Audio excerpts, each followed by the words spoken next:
Rep ma Siaya Dr. Christine Ombaka ojiwo oganda ma kaonti no mondo miyo okaw motegno chenro mag yudo omenda kowuok e aguche mag sirkal ma chiwo hola ma onge nyinyo. Dr. Ombaka wacho ni omenda mantiere aguch rawere mag Youth Enterprise Fund, agulu mar Wezo kod Ngaf gin mag reso yuto mar jopiny kendo winjore jopiny ndikre mar yudogi.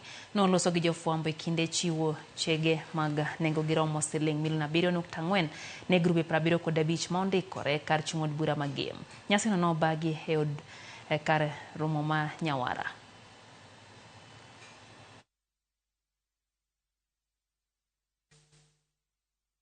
I am taking this opportunity to appeal to our people in Game and in Siaya in general to apply for Wezo Fund, for Youth Fund, for Women Economic Enterprise Fund, and utilize that to empower yourselves. We want you to go into full-scale business because we know that there are no jobs. Young people are unemployed and jobs are not anywhere nearby. All that we can do today is to go into business. Ngaf Fund, which I manage through my office, is not a loan, it is a grant. This is the one that we give to women groups, to youth groups, and to people living with disability, or those groups that are doing biashara.